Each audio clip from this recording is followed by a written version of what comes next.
You're listening to the Nerd to Know Media Network. Join us at nerdtoknowmedia.com.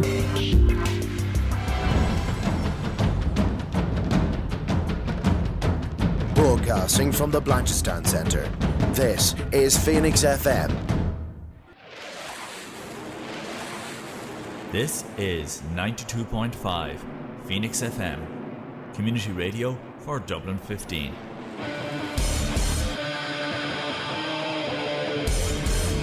Hey everybody, it's JB Jeremy Borash, and you are listening to Darrow O'Connor on the...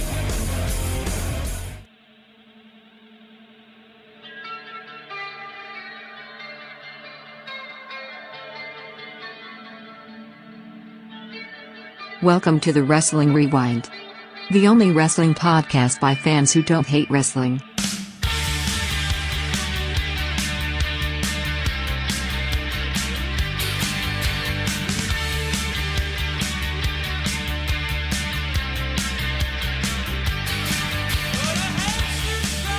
Hey everybody, it is Tuesday here on Phoenix 92.5 FM, and any other day that you're listening to us here on the True Penny channel, Nerd to Know Media, the WrestlingRewind.com, YouTube, any other place where the show ends up. My name is Darragh O'Connor. Welcome to the Wrestling Rewind. Boy, do we have a show for you today. It's going to be obviously hopping back in the time machine, but away from the arc, which we were doing because I got distracted. Wanted to watch something good after going through the drizzle that was 2006 Cyber Sunday. So we had to have a palate cleanser. And I'm actually really glad that we did, because it was one of the shows that Martin's actually never seen. I haven't seen in a while, and it has some infamous moments. So we will be getting to that a little later on. But before we do, we're going to cover some news. For full disclosure, we're recording this the Sunday after 2023's Backlash. So we'll talk about that as well. But before we do, I'm not alone. I am joined by the one, the only, the undefeated 1-0, Mr. Martin Herty. How are things, Martin? Grand, Dara. I'm telling you, I'm starting to think this fight with CM Punk that me and you have been angling for almost a year now might actually happen, because he popped up on Raw. He popped up in Impact. You never know where he's going to go. And I am convinced that one of these mornings I'm going to walk down to the kitchen and he'll be there. So I think he's popping up everywhere, and I think that's how it's going to go. What you need to do is you need to hold an event. Yeah. And just have him there. It's a small wrestling indie event purely as bait. As bait. You know, I mean, I'm doing, look like I'm on this competition down in Cork. You might show up for that. Yeah, easily. Yeah. You know, just shows up at a random taekwondo competition. Yeah, we need to make it just a really obscure... really obscure wrestling event, you know, like a King of the Mountain match in like rural Waterford, something like that. Yeah, it can't be like, okay, actually that's even better. It can't be like, I was going to say OTT, but that's too high. It needs to be something like super local, super indie. Oh, you know? Yeah, like we need to just set up a you know, a regional Southwest off-late championship wrestling. You know, for the sole purpose of bait, and then he shows up and you're like, aha, this match is going to happen now. I mean, I look, the man. What do you think he was at? Well, look, we said last week, and you know, we were going through all this kind of stuff, you know, that Punk coming back and it could be great, and then we're like, but Punk, and I mean, this just ties into it, where it's like, he just does what he wants. And I mean, look, that's fair enough, but he's doing what he wants while under the you know, being an employee of the second largest promotion in North America. And like I mean, the Impact one you could kind of see, because I mean, they've had a working relationship with AEW, but not really. I mean, dude, like things are a little bit different now than they were, as obviously, but Impact was never a good home to Punk. Punk would never want to go there. I mean, we will probably look at his run initially, and his run, I use that very loosely. I mean, Ken Shamrock had a better run than he did, and he was only there for like a week. Punk was there for a long time, and it wasn't good. Ring of Honor would make more sense, but sorry, go on. Ring of Well, I mean, sure, he's technically he's technically employed by the company that owns Ring of Honor now. Exactly. But Yeah. I didn't even know he had an Impact run. Punk was on Impact. Yeah, he was in Ravens flock. Gee, how long was he in Impact for? Like 3 months. Jeez, I had no idea. Yeah, he had a Clockwork Orange Chamber of Blood match and everything. Oh, apparently the one of the reasons he was at Raw was he has some sort of issue with the Miz, and he kind of went to bury the hatchet with with the Miz. It's just bizarre. I don't buy that. I don't buy that. I look, to answer your question, I think this was a message. That's all this was. To who? To Tony Khan, and to be like, look, I can go anywhere I want, and I'm gonna make headlines no matter where I go.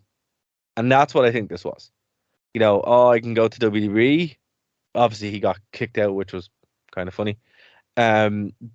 Impact, he's never gonna that is just never happening. Like, there's no reason for it. And that's kind of it. Naomi did show up though on Impact and cut one of the worst promos I've ever seen. So, I mean, good for her. Probably should have stayed in WWE, but anyway. But yeah, man, it's wild that he's showing up everywhere except where he's bloody paid to show up. Here's the thing, right? Here's the interesting part. He's showing up where places that aren't realistic. WWE, fair enough, but if you wanted to be in WWE, he'd be in WWE, right? There's no. I don't buy for one moment that WWE wouldn't, and Vince specifically wouldn't be like, oh my god, yeah, how much do you want? What I think, and again, it's not like he showed up on New Japan, which they would only allow that if he was, and he wasn't on TV, so I mean that is important as well to underlie. But like, these are all places where he wouldn't work. You know what I mean? Like, it's not real, and they're kind of WWE. It's its own kind of thing. That was more for him, but Impact making a big song and dance out of it, that was a bit. Oh, okay, right. You didn't need to do that, but if he had shown up backstage at New Japan or Ring of Honor, you'd be like, right, why is he there? Because they would only push that if he was, preparing something. And that would be more interesting. This was a very clever, in my opinion, again, like I've done the basis on, but this is a very, very clever way of keeping his name relevant, and then also being like, look, I can make news anywhere I go. And to me, that's what this really was about, I think. Yeah, so the prevailing theory seems to be that it was kind of his way of like hyping up his return to AEW, like without having to do it, like just the fact that he was there, he knew that would get out. Yeah. But again, it's hard to know if it was that deliberate or if he's just punk and he just thinks he can do what he wants. Well, I mean, look, there's probably an element of that too, but I think the truth is somewhere in the middle where it's like, yeah, I'm just gonna go and do this. But I mean, Impact Fair is a weird one. That's the weirdest one, right? And that's why I'm kind of like, okay, there's more going on here than just that. Why would he go to Impact? Doesn't make. There's no one there who he has worked with. There's no one there that he wants to work with. He wasn't treated well there. Well, according to Punk, he wasn't treated well anywhere. But I mean, like, to be fair, he wasn't treated well there as far as like they did nothing with him. Like, I really enjoyed Raven's flock, but he wasn't a good fit. It just didn't work. He had like maybe one good match. I'll try to dig it out and share it with the podcast. But doing something like that is like, okay, you're doing more than this, and I think that's why that's when the alarm bells went off. Because if he had just been backstage or Raw, I'm like, well, he worked there, all his mates are there, it's in Chicago, not really that big of a deal, whatever. People show up backstage all the time. Then going to Impact, oh man, no, that's weird. That is a weird one, and I don't. I can understand some people maybe going, oh, okay, well, no, it's in Chicago. Yeah, but Why? What did he get out of it? And what he got out of it was, we're talking about him again. He Yeah. became instantly relevant Yeah. across the wrestling world. And everybody's like, oh, we could go to Impact. And you're like, he Well, wouldn't. there's not a hope he's going to. No, he wouldn't. I mean, why would he do that? Who's he going to wrestle with? Naomi? Even if Even EC3 is in there. even if it was something he was open to, like they just couldn't afford him. Like No, they can't. I mean, he doesn't strike me as the type who negotiates on his salary. I'd say he goes in and says, "This is my number," and that's it. yeah, and then, I mean, like, look, he's entitled to do that, and that's fair. And I think if he was going in for the right reasons, fair enough. But I mean, he's already done that. We've already seen where that ends, and it ends with people allegedly biting each other, and muffins. And it's like, okay, this is, I think the genie's out of the box with that. I think, anywhere he goes now, he's like, as you said, this is my price. That's it. And if your starting point is that, you can't really walk it back. Going to Impact, there's no one there who it doesn't make any sense. As much as I like Impact, and I do think it's the tightest hour of wrestling you can see, and the pay-per-views are always quite good, but it's a feeder system now. It's a feeder for AEW and WWE, and that's it. That's really it. So I mean, who's he going to work with? There's no one there that anyone would pay to see, and again, they can't afford to see him. They really can't. And look, if people are if people listening to the show are a huge Impact fan, I'm really sorry. I don't mean it that way. I'm just, I mean, when you're talking about AEW and WWE here, Impact does not. It's not in the same league. It really isn't. I mean, the money just isn't there. And that's what I mean. And if he is coming back to AEW, he's kind of picked the perfect time. So I was lucky enough to secure my ticket for All In London, and they had the pre-sale started on Monday, but officially tickets have only been on sale since Friday, and they're now up to 70,000 tickets sold. Jeebers. 70,000 tickets sold. Like almost 4 months out from the event, not a single match booked, not a personality announced, just 70,000 tickets sold in a couple of days off the strength of just the brand alone. So I think this show is going to be something special. And I think once we get the announcements, you'll see those sales go up again. So right now they still have Double or Nothing. So that's kind of what they're focused on at the moment. But after that, I think they'll start really ramping up the promotional material for All In. Absolutely. And that's when you'll see the stuff about, Punk returning. Some people have been speculating they might do Sting's retirement match at it, or bring in big names. Like apparently Drew McIntyre's deal with WWE is more or less up. Goldberg's a free agent at the moment. Oh my God, imagine that. Do you know what though? He'd be, in terms of, so anyone who wants, who's a big fan who wants a ticket, probably got it in the pre-sale. What you're looking at now to fill out the rest of the seats is people on a whim going, maybe you haven't watched wrestling in 10 or 20 years, seeing that it's on and going, oh my God, Goldberg's in London. Oh, I might get a ticket for that. You know who that is? That's me. I'm like, because I have no appetite to go and see, Jungle Boy and stuff. I'm like, yeah, whatever. But no, I just don't. I really don't. I mean, and Hook and no, but if they had a big name like that, like an actual name, I'd be like, okay, now I'm interested.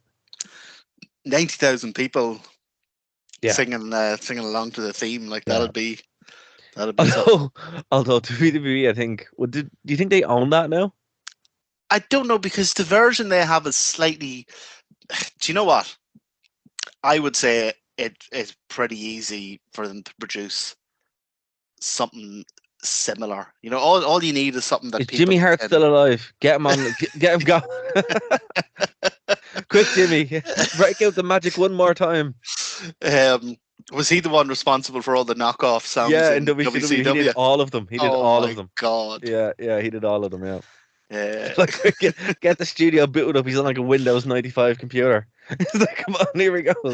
I honestly God, I think he just loaded those songs and like maybe changed the tone, you Just know. open it. Actually, have you seen the video of Dave Grohl? It's like some talk show in America, and he's one of the guests, and DDP walks out, and DDP's music in WCW was a rip off Nirvana song, Yeah, and he's like, I- what's going on?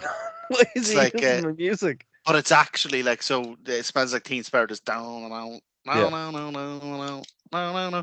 And I think his music, if you listen to it in WCW, was like down and out, down and out, down and out. It's Like, legally distinct. it just changed one note. But point is anyway, like you wouldn't even have to do like a rip off if you just want something that has that cadence to it where people can go Goldberg. Yeah, Go. yeah, that's a fair point.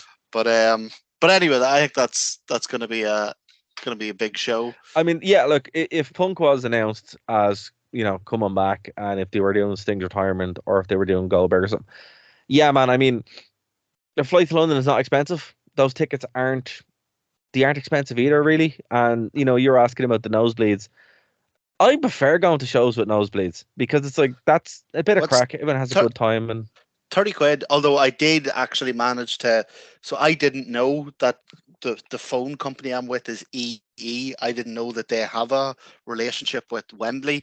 Wow. And I was depressed all week because the only ticket I could get was way 30 quid way up in the nosebleeds. But I woke up there on Thursday morning with an email from EE going, oh, as part of our deal with customers, you qualify for early access for All In. That's so cool. So I managed to get it really good. I'm not on the ground, like in the front row, but I'm in the first tiered row. So pretty happy with that one. Fair play. There you go. They knew they were listening. They're listening through your phone. Yeah. Oh, they bloody are. Do you ever do that thing where you like you sort of test it? Like say you've never talked about, I don't know, water polo before. You've never mentioned it in your life. Just like text or WhatsApp your friend like something about water polo, and the next time you go on to social media, all the advertisements are for water polo gear, water polo trips. Do you know how you get around that actually? If you, and actually, I think about like ads in games as well. Assuming it doesn't have it doesn't check online. If you put your phone to airplane mode, that doesn't work because it can't connect to anything. So there you go. That's how you get around ads in games. But most free games have DRM checks, so it defeats the purpose. But if you don't want your phone to spy on you, you can just put on airplane mode and defeat the purpose of having a phone. Oh, good stuff. There you go. But anyway, so a little bit more news that we have is Backlash was last night. Now look, I fell asleep watching the show because I was just I came on when I was just like, oh yeah, fair enough, I'll watch the show, whatever. And I started watching it and I was very bored. And then I looked at what the main event was and I instantly lost the will to watch it and I fell asleep. But I'd been out at a barbecue and had a good few ciders in me. Adult beverages. When I came up, yeah, for any of our American listeners, cider over here is different. But yeah, so by the time I got home, it was just starting. And I thought, oh, I'll sit down and watch this. But I was the same. I was knocked out about halfway through it. But the Puerto Rican crowd was amazing. Yeah, they were. They were really well up for it. And I got up this morning. I didn't watch the whole thing when I got up this morning, but I did watch the Cody Brock match. just because I want to see if they were going to continue to screw Cody over. But he got a win over Brock, so that's seems to be where they're going with him. I've heard actually that it was a fantastic show, like genuinely. But yeah, I just once I saw Cody was in it, I was like, no. And that was it. I mean, I Well, cannot stand the man. I don't know what it is. Here's the thing. See, since we've been doing the podcast, I've seen a lot more modern WWE than like. Normally, I would tune in for WrestleMania and the Royal Rumble out of sheer kind of habit and curiosity. Yes. Yeah. But since we've been doing this, I've been watching more of what they're putting out, and again, they've got great talent in there, and they can do wonderful production stuff. But I think it's the way they do wrestling. It's just not for me.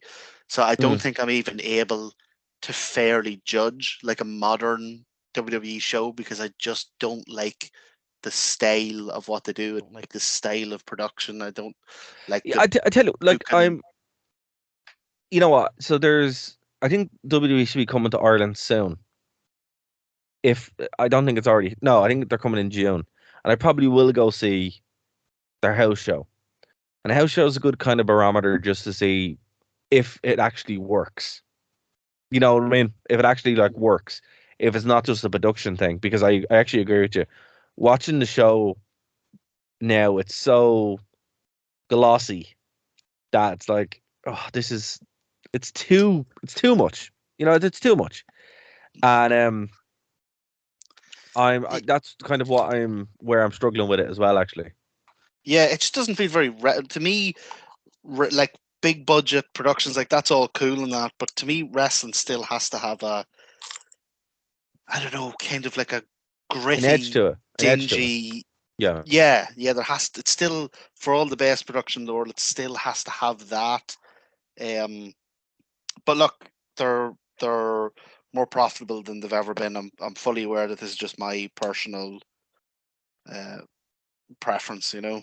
No, I mean it's fair. Like it, you know, with Backlash, you're always kind of it's always going to be based on WrestleMania, right? That is just kind of the way it's going to be. And I think doing it in Puerto Rico was a really cool idea. 'Cause, I mean, look, it's been so American focused for so long.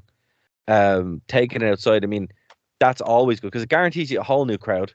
I mean, if WWE did this in Dublin, everybody would go and the crowd would be crazy, right? They're not going to do that because obviously. But I mean, you know, it's a very good way to guarantee yourself a hot crowd. Now, I probably will go back and watch it. I watched a bit of the Seth Rollins match and the Bianca Belair match and stuff, but there was nothing there that like hooked me really. Because I mean, I don't like anyone on this card. That's the problem. Yeah, and the other thing is on the card, so. the main. I like Rhea. Sorry, I like Rhea. That's about it. Well, the main news I've been seeing from it is that the Bad Bunny match is apparently really good, but like, yeah, I want to watch that. We've been over this with Paul Logan. Like, I just do not go in for Logan Paul celebrity or whatever. Yeah, Paul Logan. One of them. I just don't go in for celebrity wrestling. But again, no, that's fair. I fully admit that is just a style thing with me. I will say one thing, and we probably will get into it when it's on, because at the end of the month, Night of Champions is on, right? And it's in Saudi Arabia. Now, I'm actually quite interested in this because it is going to announce the new. This is the belt. This is the belt, exactly. Yeah. And I like tournaments as well. So I mean, we probably will cover it. I am actually looking forward to it myself. Well, I'm kind of intrigued as to what they're going to do because. Well, hold on 1 second before you get into it, right? I want to give you the participants, right? Yeah. So Cody, Damian Priest, Finn Balor, Seth Rollins, Nakamura, and The Miz, right, from Raw. AJ, Theory, Lashley, Edge, Mysterio, and Sheamus on SmackDown. So that's a good list, man. It is. It's like they haven't thrown in a load of just kind of bodies to fill the numbers. Like No, they've put in big enough names, but so much of this doesn't make sense to me. Like, okay. firstly, it's supposed to be the Raw belt, and half the lads in it are from SmackDown. And you go, right, well, if a guy from SmackDown wins and he moves over to Raw, and you go, well, then what is the point of the draft? Like, it's the other issue, or not even issue, it's just they seem to write themselves into these corners. The other thing about it is, so they've put Cody in there, so either Cody's going to take a pretty high profile loss, or he wins this belt, but they've already, like, the fact that they couldn't get the belt off Roman, they've all kind of by default already made this a secondary. Yeah, but everyone here couldn't get the belt off Cody. Off Brian, sorry. Like, Yeah. literally everybody in this is the tournament. They should just call this Night of Champions _ everyone who couldn't beat Roman. Yeah, but that's what I mean. So it's supposed to be a world title, but they've already like devalued it because they've had to come up with it because nobody can beat the actual champion. So who are they building Roman for? Like, it's Or The Rock. Like, it can't be The Rock. Has to be The Rock, man. There's nobody else left. I mean, who's it? Then what? Then The Rock comes in and has a run with the I belt, think like I think what they're trying to do is they're trying to get everybody distracted from the fact that Roman Reigns is the champion. I think that's what it is. They're like, look, we have a belt. Yeah, don't look at Roman. No, don't look at Roman. No. This is the champion, and that's what they're doing. So they can have the cake and eat it too. So you forget there's a championship. And the other thing is that with Cody, if they give him this belt, that's very clearly like a secondary prize or a consolation for the whole Reigns thing. But if they do go back to Roman Reigns v Cody, say at SummerSlam, and have Cody win there, now you have 3 world title belts and they're all on Raw. It's like somebody needs to sit them down and tell them that this is fake. You can rig this so that you get the outcomes you like. You don't have to do this bizarre convoluted nonsense. Like, So hold on, right? Okay, hold on, right? It, Just in the interest of journalistic integrity, right? But so one belt is the WWE Championship, right? yeah, Then there's the undisputed. Sorry, one is the undisputed. So the 2 belts that Roman is holding is the undisputed WWE Universal Champion, right? Yeah. So that's the title he holds, right? It's made up of the WWE title and the undisputed and the Universal title, right? Yeah. This belt is the World Heavyweight Championship. Completely different. Yeah. That's how that I get their logic. It's semantics. But it's going to be the Raw belt, right? So if It's say the only belt. say They're it's- forgetting those belts are going in the ground at Roman. That's what's happening. They're never leaving him. So I mean, but say right, someone who's not Cody wins this World Heavyweight Championship, right? So Don't you've give got me that hope. World Heavyweight Championship on Raw, right? Yeah. So Yeah. Roman SmackDown champion, Raw has a World Heavyweight Champion. If they do the Cody thing where they have a rematch at say SummerSlam and Cody wins, you now have that World Heavyweight Championship on Raw and the Universal Intergalactic whatever undisputed title that Roman has made up of 2 belts. So they'll be on Raw. Or then I don't know if Cody wins, does he go to SmackDown? It's just I just don't understand why they make this so complicated for themselves. there has to be something going on where it's like, I think this is just a bad contract thing, right? Where at some point they were like, Roman, you've won, fair enough, man. And we need to get the belt off. And he goes, no, it doesn't work for me today, brother. Agree, brother. And I think maybe they weaseled some kind of creative control in here. Because, I mean, this is WCW level madness. Where, like, Maybe you he'll know, do. Maybe he'll do what Hogan did when they wanted him to drop the lay belt to down. Brett, and he'll be like, "No, I'll only drop the belt to Yokozuna." Maybe Roman will say, "Like, I'll drop the belt, but I'm only dropping it to Yokozuna." They're like, "Yoko's dead, man." He's like, Well, that's the only I'll only one I'm drop it to, dropping it to. I'll only I'll drop it to Miz, brother. It's like, what? Well, look, if Yoko can't do it, I'll consider dropping it to the Ultimate Warrior. What is there anyone living you'll drop it to? It's like, no, brother, they're my terms. He's like Punk. Punk has his number.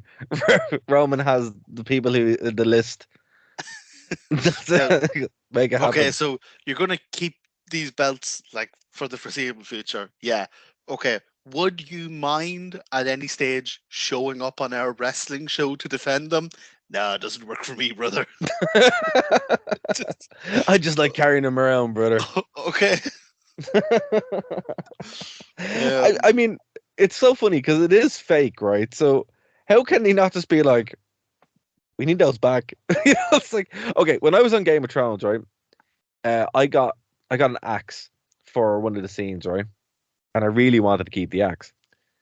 And I said to the prop master, look, can I keep this? And he goes, no, man, you got to give it back. I'm like, oh, okay. I gave it back, right? How come they can't do that to Roman?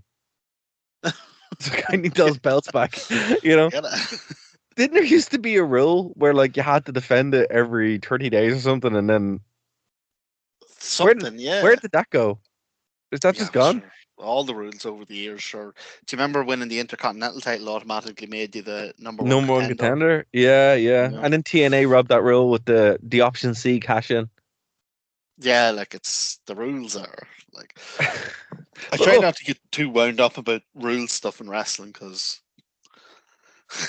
I mean it all goes out the window the minute it's inconvenient or they think of something that'd be cool or funny or. This is why I'm not to go off on a tangent, but this is why I'm shocked that people bet on wrestling. I didn't even know that was. It is. It's legitimately real, and I'm like, lads, it's wrestling's fake. Like it's not real. Well, I tell you what, change it in a moment. Like, well, there you go. So betting on WWE would actually be like a pretty random kind of sport because like the outcome of the card is subject to absolute last minute changes at the whims of Vince McMahon. Yeah, like he could just go, I want a Panda to win. and that's it. But like if you were putting money on, let's say you were putting money on at WrestleMania, you'd be like, oh yeah, 100 quid on for Cody to win. Like that's dead cert. Like it's why would they have done all this stuff if they're not putting the so I mean like betting on WWE could be pretty pretty erratic or difficult to. I'm not going to give out. I'm not going to give out financial advice. All I'm going to say is wrestling isn't real. Don't book. That.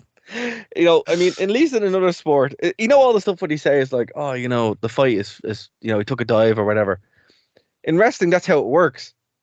Like, I'm not going to give out advice. All I'm saying is, not the best decision in the world. That's all I'm going to say. I mean, if you have to bet on something, maybe not that. But I'm just surprised that bookies will actually allow it. Yeah, it's legit. And I don't know that. So one of the lads in the band works for a gambling company. I can't say which one, but he was explaining to me how they do it. And one apparently, like there's over here, the logic behind it is that it's Americans and Irish English people are different, so there isn't that kind of cross contamination where Irish and English people could influence the match, right? Yeah. So that's kind of how they get around it. But it's like that wasn't the bit I was worried about. The bit I was worried about was Vince could be like, I want a Panda to win. And that's it. I mean, this is the man who booked the match with God. Like, Oh, yeah. I was like, are you for real? So yeah, it just never made sense to me. I'm like, there's no way this can be a fair, a fair. It's when you book on when you're a football match or MMA or anything like that, it's like, all right, look, it could go either way. But with this, it's like, nah, like there's just, I don't know. Again, not giving out Surely, advice, but surely they can't. They don't let you bet on all matches though. yeah, all Like, matches. can I go like if there's a clear like Wardlow is defending the TNT title against like local town jobber? Like, can I go and put Yeah, 100 quid on that? And that's you won't. Yeah, easy. but you won't get much. You'll get like, 101. yeah, the way it works is you get like 10 cent or something like that. Yeah. But no, there are ways to do it. Like, again, I'm not a gambler. I don't really know how it works, but it's been explained to me that it's all got to do with odds and there's accumulators and that as well. It's like it's a whole thing, but I don't Well, know, I man. think It's in so the way I'm not gambling is one of the few vices I don't have, but I think the English Grand National was on in I think it was about 2012, and friends of mine were putting money on it, and I don't know anything about horses or anything, so I found a horse that was something like 401 or 400 to 1 odds to win or whatever. And I said, yeah, I'll put money on that. And I put a couple of quid on this horse to win. This horse ended up coming in second. And I think like my £2 or £3 bet ended up getting me 400 odd quid. wow. And I have never gambled again since. It's like You retired on top. I'm one. It's like with the MMA. I have one flawless victory, and then I just quit. Just duck out while I'm on top. It's the way to go. Martin's philosophy: go in, win at the highest level, and just leave. Be Yeah, like, no, I've done that now. Do a It's thing like well once, immediately was. quit forever. It's like what is it? What is it? Gambling completed at May. MMA completed at May. Done it. Oh man. All right. Well, folks, we have about 25 minutes left on the radio show. But again, if this is the first time checking us out, one, thank you so much for checking us out on Phoenix FM. But we have this is a podcast as well. So you can go over to thewrestlingrewind.com and airtoknowmedia.com and you can get our 132 free Well, 133 shows. This is 133. Yeah, this is 133. All for free. There's no paywall at all. And you just get them. You can subscribe. And the thing about it is, sometimes we go a little bit long. One time we did a 4-hour podcast. That was wild, Martin. That was... Me and Dave did a 4-hour podcast as well one time. Actually, that was 7 hours because we then talked for like 2 hours afterwards. That was really wild. But yeah, they're all over there. So and again, we're not. And because they're not on the radio, you get Yes. all the bonus swearing that we can muster. You do. You get the we can say stuff that we can never say on the radio, or should never be on the radio. Just look, for example, Taboo Tuesday 2005, we did a review of. None of that could be on the radio. So that's all over on Spotify, iTunes, all that kind of good stuff there as well. But also our Patreon. So Martin, we have our Patreon there set up as well. Again, the show is free, but please explain to the good people what Patreon is and what they get if they go over and sign up. Well, we have multiple, so there's tiers to the Patreon, so you don't have to chuck us a load of money. We have the basic account, which is our X-Pac Euro. Just throw us €1 and that'll get you access to obviously all the online shows are there, but we bonus content shows and stuff like that. The next tier up is I'm not sure what they are exactly, but the next tier up, I think you can get you can make requests for what shows we review, and you can call in with questions or whatever. But it's all there on the link tree that Dara spent a lot of time lovingly crafting. You left out the most important one. Which is the most important one? The legally distinct Bukali list. Oh, Yes. Yes. The legally distinct Bookley list. So you can send us your list of your Bookley stable. Exactly. And remember, folks, it's legally distinct, so Yeah, can't be sued. It's like can't be said. WCW entrance music. Or the Blue World Order. Yeah, Or parody. It's totally fine. you might think it sounds like something else, but It legally totally it is doesn't. not. No, it does not. One note is different. Does totally different. But yeah, folks. So we're gonna get into the time machine now. Start reviewing, but when we do have to take our break for the radio, go over to thewrestlingrewind.com, thewrestlingrewind.com, or nerdthelowmedia.com, and it's all there as well. So just wanted to plug that while we can, because we don't really get a chance to do it in the 5 minutes that we run over. But yeah, so Martin, we're going to hop in the time machine, go all the way back to December 17th, 2006. Yep. Richmond, Virginia, Richmond Coliseum. And I have to say, straight off the bat, they should bring back Armageddon, because that was a cool pay-per-view, and it had the music, the "This is the end" kind of thing. Yeah. It's like the coolest music that they've Cool kind of set ever as had. well. The Armageddon set was always cool. had a cool set. Yeah. 1999 had my favorite Armageddon set. That was with all the cars and stuff. Yeah. That was really cool. Is that was that Austin and Dude Love? No, it was Vince versus Triple H. Oh, right. Yeah, and it has the one and only the Big Boss Man versus Big Show for the world title. Big. Yeah. The Big Boss Man going for the world title is almost, not quite, but almost up there with Road Dogg having a Hold on, world how title dare shot. you besmirch former number one contender, the Road Dogg. Jesse James. He went 1-on-1 with the great one. He did, yeah. And He I think got he might have killed. even. Did he get? He got one punch in. There He you got go. one punch. Yeah, just Yeah. about. Yeah, look, The Rock it's battered him. one more times than I've ever punched the Rock. So That's true. Actually, we might have to look at that because it is at the tail end of the arc we just did, because it's a whole year. But it's a fun show. We might actually just watch it just for the crack. But yeah, the Big Boss Man, and that's the infamous Big Boss Man angle as well. well, we could look at it, I suppose, because the kind of arcs we do leave room for hopping around. But the rationale behind us doing this arc was that we've done 2004 Taboo Tuesday, 2005 Taboo Tuesday, 2006 Cyber Sunday. We're on this kind of fan interaction arc. Yes. And my God, 3 WWE Raw shows from the sort of mid 2000s have had a kind of a grinding effect on us. And Dara had suggested that over on the SmackDown side around this time, things were actually better.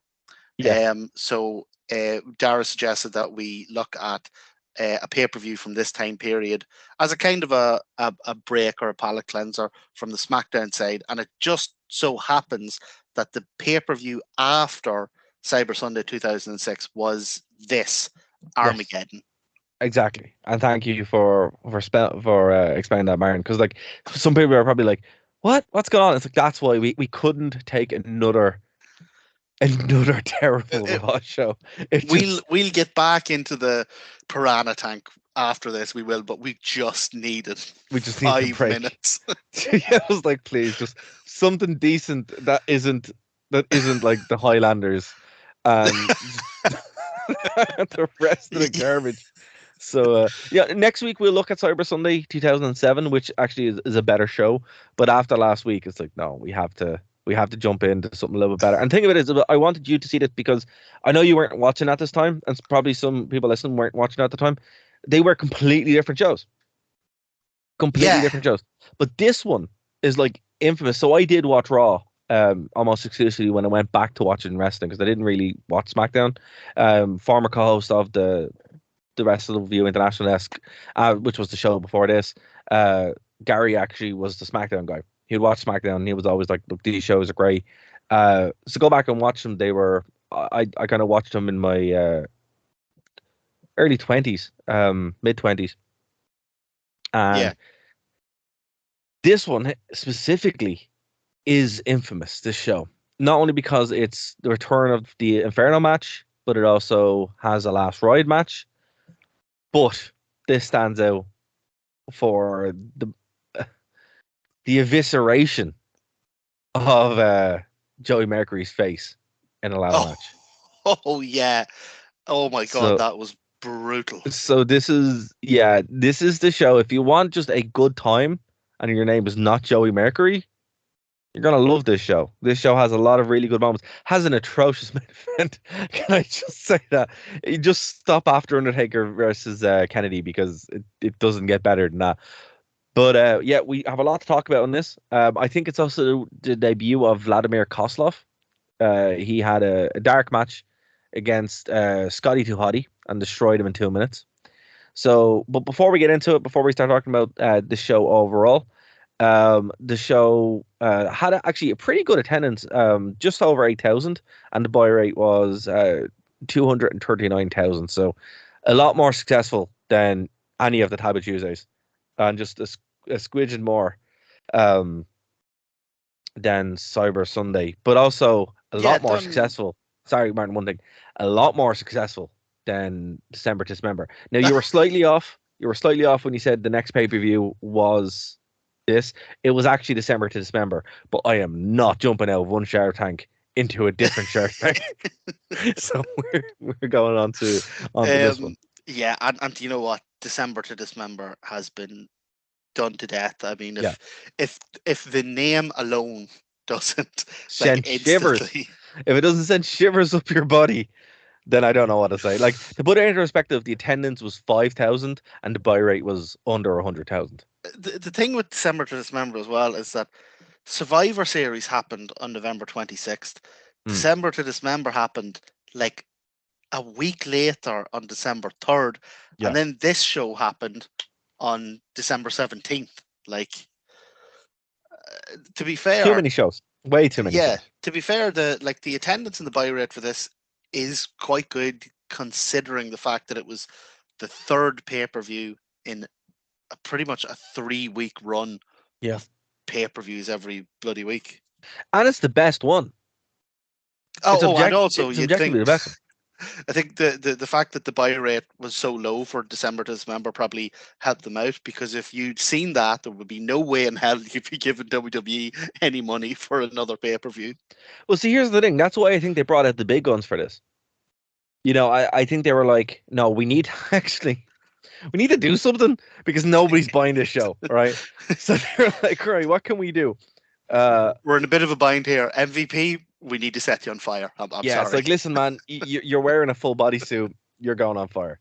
Mercury, how much do you like your face? Like, the company's in trouble here.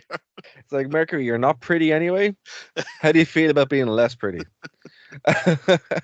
And then Mr. Kennedy's like, okay. Well, actually, it wasn't even Undertaker's like, Undertaker, do you want to get thrown off the top of a stage? You do? Great. Let's do it. So, you know, and it seems like there was some fat here as well. Like, there was, there really was. Like, the Boogeyman match, while I enjoyed, could have been cut. The Gregory Helms, Jimmy Wang Yang match, well, fantastic. Absolutely was filler. Oh, and it brought me right back to our WCW.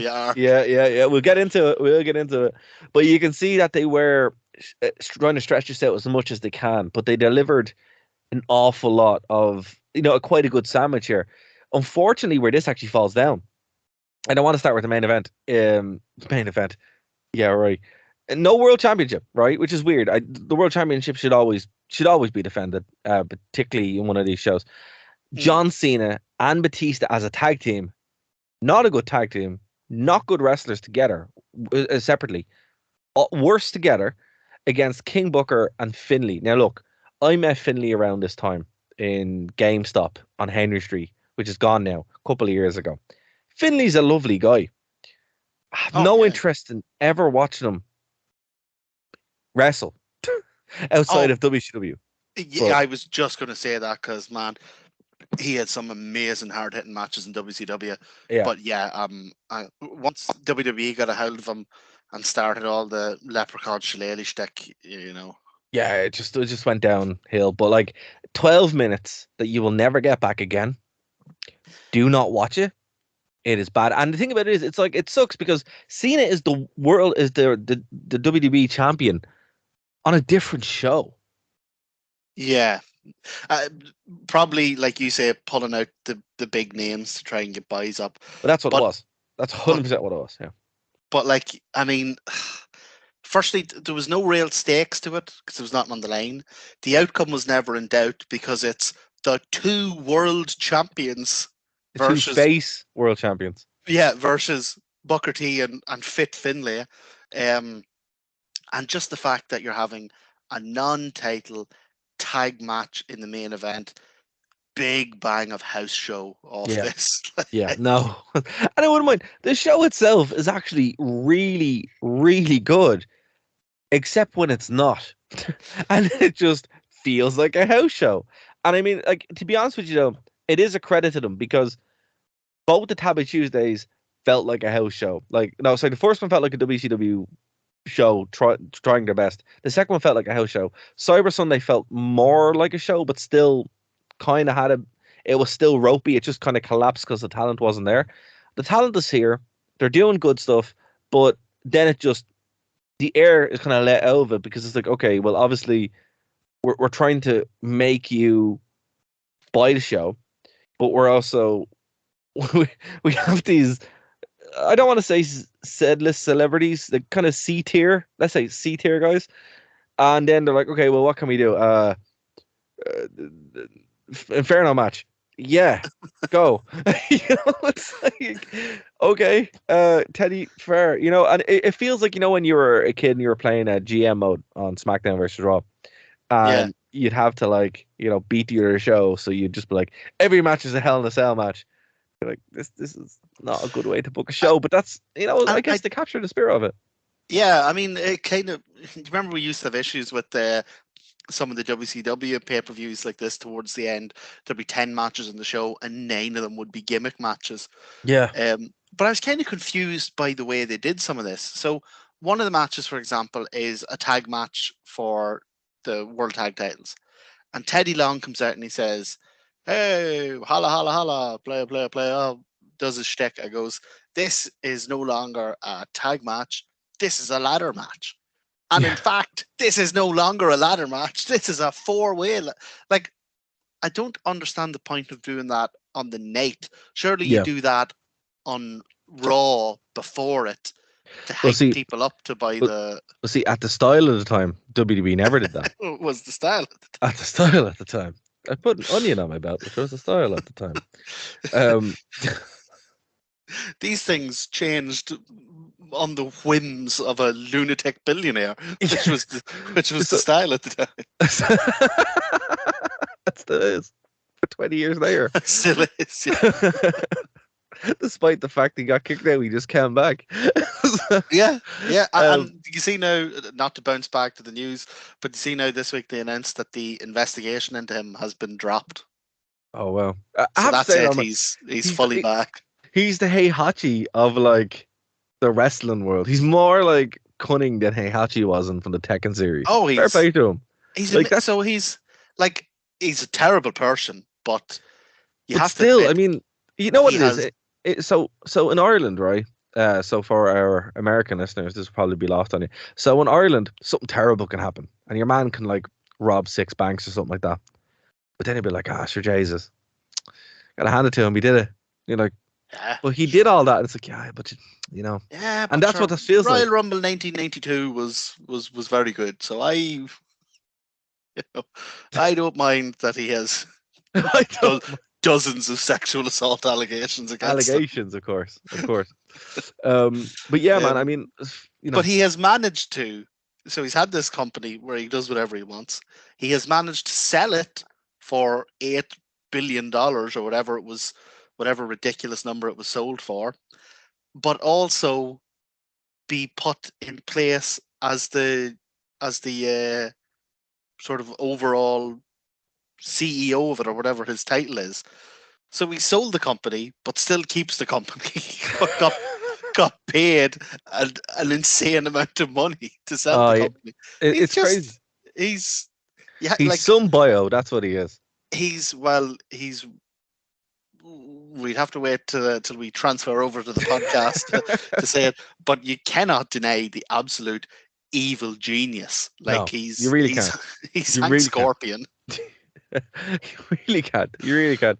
But I think that's a good place to leave it, Martin, for the radio listeners only. Guys, if you want the remainder of our review of Armageddon 2006, please go over to nerdtoknowmedia.com, thewrestlingrewind.com. Pretty much anywhere podcasts are made available. There's also the True Penny channel, so our show is not only on our own feed, but it's also on the True Penny channel as well. So either way, just search The Wrestling Rewind. You will find us. And we hope to see you next week here on the show. And for anyone who's checking us out on the podcast, we'll see you after this break. Martin, is there anything you want to plug before we get out of here? No, man, we've got next Friday's coming up. I've got John Moxley and Kenny Omega in a steel cage on Dynamite. I've got the release of Legend of Zelda Tears of the Kingdom. The girlfriend is going away for the weekend to a Eurovision party, so I've got the house to myself to enjoy all this. Oh, wow. It's gonna be a good week.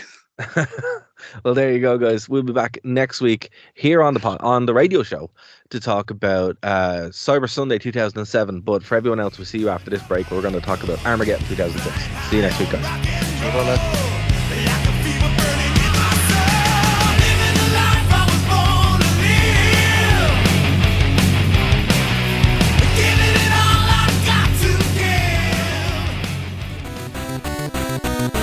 Thank you for listening to a Nerd to Know Media production. You have nothing else to do on a Saturday? Do you like nerd things? Now check out Nerd to Know Basis here on Phoenix 92.5 FM, 5 PM to 6 PM, and then head over to nerdtoknowmedia.com for all of our shows as part of the Nerd to Know Media radio network.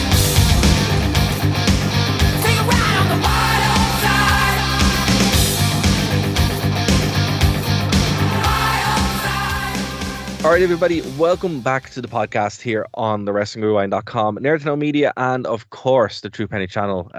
Martin, we are going to get back into Armageddon 2006.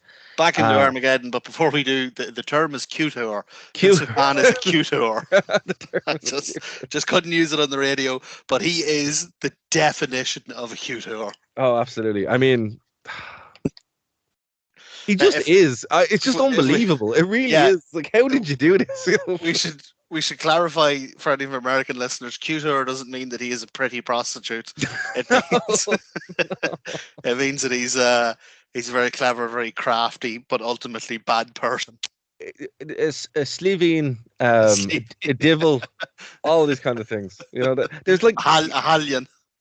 You know the way in like Eskimo parts of the world, like parts of the world where there's Eskimos, apparently they have like 54 words or 100 words for snow.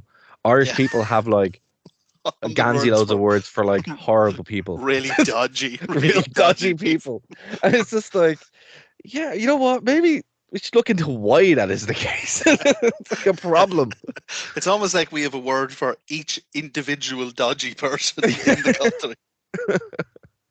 And it explains an awful lot about why Ireland is the way it is. But anyway, so Martin, I'm kind of glad we're over the watershed because there's a lot on this show I want to say, and there's stuff I'm like worried to say it. Well, firstly, I didn't even know how we were going to talk about this on the radio because there is a person on this show whose actual name on the actual show is Big Dick Johnson. Yeah. That is his name. That is his name. That is his name. So, yeah, I mean, okay, so we'll start off with Kane versus MVP, right? So this was the Inferno match, and I love the fact that on Wikipedia it's like Kane defeats MVP by burning. It's like, okay. So look, Inferno matches are kind of hard to do. This is like my least favorite. No, it's not my least favorite Inferno match, but it's definitely up there. I think in the run of like when Kane was an active participant, this would be up there as one of the weakest ones, but it's also very effective as well. So, like MVP, you know, he was established himself as, you know, basically being a douchebag, and he got on Kane's wrong side, and Kane had actually just moved over from Raw, so it was a kind of an interesting move and an interesting grab. MVP had beaten everybody. He was like, look, I can do what I want. He was the blue chip player. He was like the main guy, but Kane then shows up, and out of nowhere, they bring back this Inferno match. So it's a cool dynamic with someone who they don't really know each other at all, really. Kane is still trying to figure out his feet on SmackDown. And at the same time, they have this match, which I think the last Inferno match could have been in 1999, if not 2004. So I again, fact check me if you want, because I don't really know. But it was a good few years. It was mentioned on the show. It was mentioned on the show that was the fourth one ever. So it could have been 1999. I was kind of surprised with the presentation of MVP in this, because, like, obviously, like I say, I wasn't really I wasn't watching around this time. So to my memory, MVP is very much kind of a lower mid card Sunday night heat kind of guy. But man, he gets a real good presentation. Like, he's presented as a top player here. Like, yeah, he was a video package. He gets his entrance. He came out for his entrance, and I was like, holy hell, they're really like presenting him as a big deal here. They were trying to, yeah. Like, I remember, you know, he really was like. The problem with this time period, and we've kind of dipped in and out of it via Taboo Tuesday, they did not make stars here. They actually, WWE forgot how to make stars. Anyone who got over by sheer luck. Because Cena was on top for so long, on Raw, no stars were made on Raw. But because Batista and Mysterio ended up being like trading the belt between each other with Edge, they're the only three guys that got made. So MVP, like, it was weird because I never rated him as a star, because again, like, the bang of Sunday Night Heat off him is it's severe, and I don't know if it's the bouncy castle or if it's the bodysuit. It's like, oh man. I saw in the crowd someone was holding up a sign that references the bodysuit that says MVP used to be a Power Ranger. Well, you know why he wears the bodysuit, don't you? No. Yeah, so I found this out a couple of years ago. It's the tattoos. He has some racial tattoos apparently. So I don't know which one it is, but there's some tattoos that are MVP offensive. Yeah. Like, kill all honkies or something. Like, what has he got? I think. Hold on, I'm gonna have a look here and look up. No. Oh, there you go. I think it's a Malcolm X tattoo he has.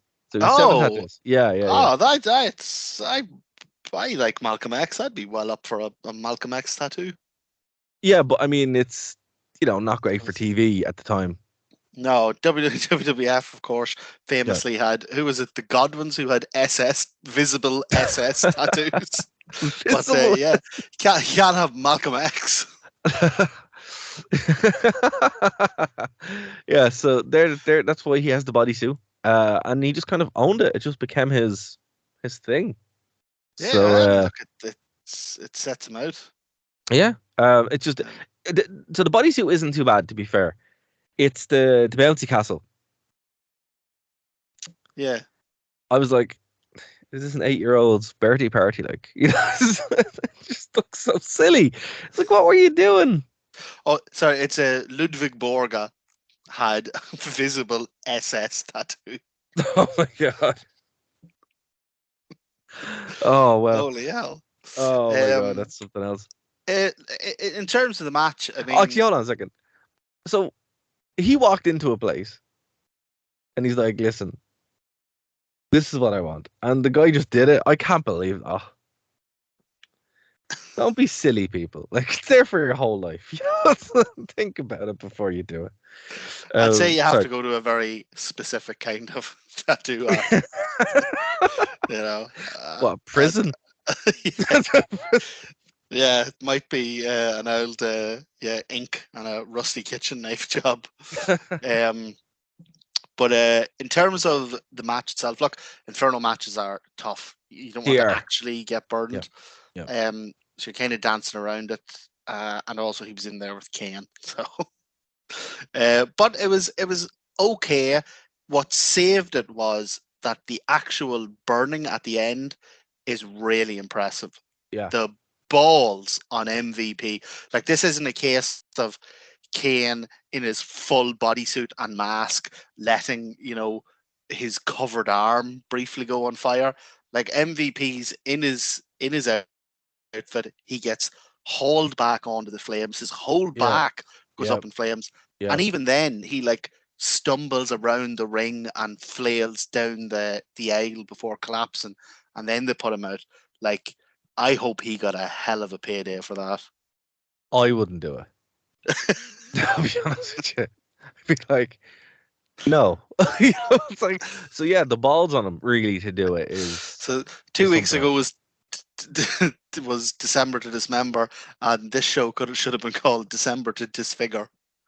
Well, Burn- yeah, yeah, Burned exactly. MVP, you smashed Mercury's face. It's funny that, like, well, it's not funny. I mean, like, it's kind of funny, but I mean, I'm sure it still isn't funny to Joey Mercury. And you know, if you ever listen to this, sorry, but you know, still, it is funny. You know, and so they went and did December to Dismember, right? And no one got dismembered. No, And at this, unless you paid for it, you probably felt Unless- like exactly. a bit of you had been cut off. It was like, oh god. But yeah, like, and at this, you know, a horrendous injury was employed, and a horrendous injury actually happened. So do you think, like, that's probably why they never did it again? They're like, oh, you know, we really. There's a thing in business and also in any kind of product. Don't over promise and under deliver, and I think that's a very important thing. And maybe why they didn't go for this show, you know, full on and did it like on the show, is because they were like, well, what can we actually do?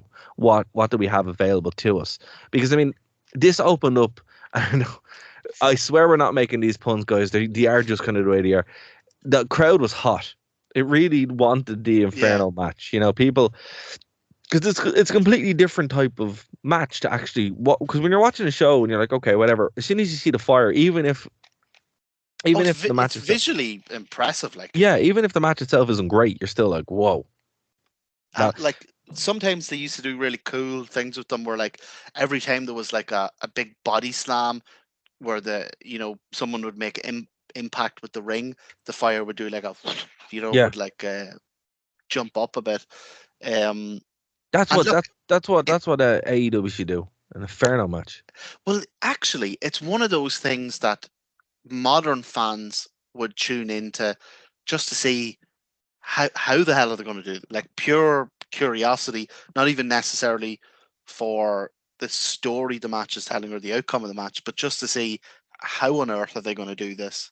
And if you think about it as well, actually, it's unlike the barbed wire match where the explosive, where you have to you kind of have to commit to that. With an Inferno match, is like, you know, as you said, if someone's wearing a bodysuit, you set the arm on fire. That's probably who's getting burdened. Yeah, that's probably who's getting burned. You know, but what I'm saying is, it's like you could do it. You know, you could do it, and I would. I'd be like, right, let's do an Inferno match. You know, or legally distinct chaos hell match or something. Burning hell or something. I don't know. Flame fight. Quick, call up a Bernie bout. Call up Hart there, but like, quick, Jimmy, names, please, these sick names. Inferno match. With but pain. look, I tell you what, pain defeats MWP. As an opening match, look, this was good. It didn't go too long. The whole thing with the Inferno match, like the visual of it is pretty good, and then the thing at the finish of it when like MVP got satellite. I mean, I honest to God want to find out if he got a bonus payment for that, because that was genuinely impressive. It was. It really was. It was one of those. It's the perfect opener. You know, you can either have. I'm of the opinion that you either have a very big match, or you have a very good match to open up your show. You know, you either get the crowd going with something. Oh, well, we're getting this now. Awesome, and you're super into it, or it's the term. Actually, when you think about it over the years, the term curtain jerker has really changed, because now the first match on a show is. It's kind of a prestigious spot. Obviously, the main event is the big one. But if you're if you're going out for the first match of a show, you're probably someone the company is really looking at. Yeah. Yeah. No, I mean, that's That's fair. Like, obviously, there was a dark match beforehand with Kosloff and Yeah, Scotty. Like, yeah, but it, this really got you into this show, and they had me pretty much from the get go up until they didn't. Like, as soon as Taker was gone, that was it. Like, that was the show. And I thought yeah. ending after it really they could have like positioned us a little bit better, but we went from there to the ladder match. Now, what was interesting about it was Paul London, Brian Kendrick, and William Regal, sorry, and David Taylor come out, and Teddy's like, "Hey, it's Christmas. I have another present for you, playa," and it's like, they bring out the ladders.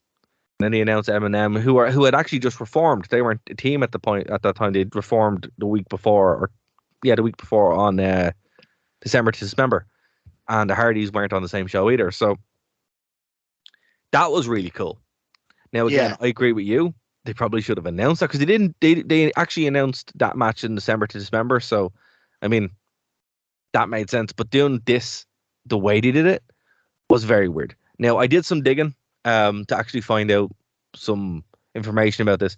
So apparently they found this out like the day before Oh, that they okay, right. that they were changing this. So it was kind of like because Brian Kendrick and Regal Taylor and Paul London, they had a match worked out, and like they were told, hey, you're going to do this, the day before or something like that. So it seems like it was kind of booked on the fly. Um, and this is the match of the night. Like it Oh, they absolutely did is. it. Like if that was like you say, the 24 hours to put this together, they put a decent match together. Even the botch. That's not even really botch. Like that's what the move was supposed to do. He just It was, yeah. probably should have protected himself better or whatever. Apparently, But so apparently, so to stop you there, actually, you bring up a good point. Matt Hardy, I was watching Matt Hardy talk about it, and he goes, "Listen, when you're doing that move, you kind of want to put your arms out, so if something happens. But he says you don't want to put your arm out because metal is going to cut you up." And he goes, basically, what happened was he put his face right into the middle of it, oh, and that's what happened. So when his face went up, and you can see it, it's within 8 seconds, his his face face just. is mangled, So for any of the listeners who haven't mangled. seen it, who don't know what we're talking about, it's kind of what happens is a slingshot move. So the ladder is half in the ring, half out of the ring, and Jeff Hardy jumps off the ropes and onto the ladder from inside the ring, which obviously makes the half of the ladder that's on the outside of the ring pop up really quickly and violently into Mercury's face. But he in absolutely no way protects himself and gets this slingshot ladder right into his face, and the only word for it is explodes. Yeah, His face his face just explodes. explodes. It pisses blood everywhere. I've never seen that much blood ever. It's like And I it's mean, Eddie Guerrero level. Who is it? it's no, it's yeah. I mean, like, yeah. Actually, when it's actually more than a blade job, because the blade job is like the cut of vein or something. I mean, but his nose is gone. His nose is gone, and just the amount of blood, it's unbelievable. Like, it's such, and I think that what's scary about it as well, what, like, at least with Eddie Guerrero or JBL or something like that, when they bladed, it was aesthetically in service of something, and they're still able to continue. When this happens, he's gone. That's it. His night is over. And I mean, I remember watching seeing pictures, and you see pictures online, what he was like afterwards. Oh God! Like, it's his face didn't look right for years, and the cut. Oh, it's nasty. It's one of the nastiest wrestling injuries. I think it's up Yeah, there with Sid Vicious. yeah, It's up yeah. there, but I mean, that's comically funny. This is just nasty. It's also, again, like, it's really a testament to the guys in the ring. Now, look, you're in there at William Regal. Like, if ever there's a guy who can work a match on the fly, it's Regal. But look, like, I'm only after learning that they only had 24 hours to figure this match out. And then on top of that, in the middle of the match, one of the people has to leave. So they did a hell of a job. Yeah. Because the match itself, even setting all that aside, this is a good match. Yeah, no, it is like the only surprising thing about the match is that the Hardys didn't win. Yeah, You know? yeah, I was surprised with that. But it's one of the best matches from this time period. It's one of the best ladder matches, like with 8 men in it. But like, yeah, as I said, when you see it, you see it. It's kind of one of the reasons I wanted to cover the show, because it's like, oh, you haven't seen this. It also has like there's a couple of good so it has all the high spots, Yeah. it has like all the Hardy stuff from that time. It's pretty cool. But there's also like a lot of really good stuff. Like I genuinely laughed at William Regal being afraid to climb the ladder. Yeah, there's a lot of character work in it. There Yeah, really a lot is. of really good stuff. Yeah, and as I said, it gets rightly it gets overshadowed by like a man's face exploding on live television, but it's actually a good match, and it has a lot of cool character works in it as well. Paul London and Brian Kendrick. If Dave was here, he'd be screaming about how great they both are. He just would. But at the same time, I think they get overshadowed here because like the real stars of this match are the Hardys and Eminem. Yeah. You can tell they're the teams. That's the benchmark. So I mean, gotta hand it to Paul London and Brian Kendrick. I was watching an interview with Brian Kendrick, and he was saying, they always wanted to do a ladder match like this. So this was like when you offered it, like, no, we absolutely have to go full tilt. So that's why it's so good, because they knew what the assignment was. It also kind of shows like, look, overall, I enjoyed the show overall. I don't think I quite like it as much as you. I think maybe you had like some nostalgia or whatever for it, but compared to what's happening. Matches. Oh yeah, same here. That's basically the truth of it. I love ladder matches. Compared to what's happening on Raw at the same time, this is night and day. Yeah, absolutely. Like, and that's it. It's night and day. Yeah, I mean, you can see it. The problem here is, I think there's no stars. But there's good wrestling happening. There's better. I mean, like some of the. So I watched this. Like I say, it wasn't the best pay-per-view I've ever seen, but I watched this happily, watched it all, flew by. As I said, maybe apart from the end, but some of these Cyber Sundays and that we've had to watch, like I have been dragging myself through, just absolute hell. Just like dragging myself. Go, God, Flair, would you just die already so this pay-per-view can end? Bleeding everywhere for no reason. Just collapse, would you? So yeah, I genuinely like, as you said, compared at the time to Raw, this is a much more enjoyable. So then we have the Boogeyman defeating the Miz. The Boogeyman again. Just saying it now, on the Bookley list. Oh yeah, but so I am still so confused with the whole thing with the Boogeyman. Like, he had a really short run, and then he went directly into a Legends. Yeah, but he never really had a run. He was just there. Sparsely. The other thing, I was looking it up because this is we've actually covered this before, because it just baffles me, like how he's gotten himself in the position he has. Because like WWE has had amazing wrestlers that they've just let go or fired from contracts or whatever. So I'm fascinated by how he's managed to get himself into this position.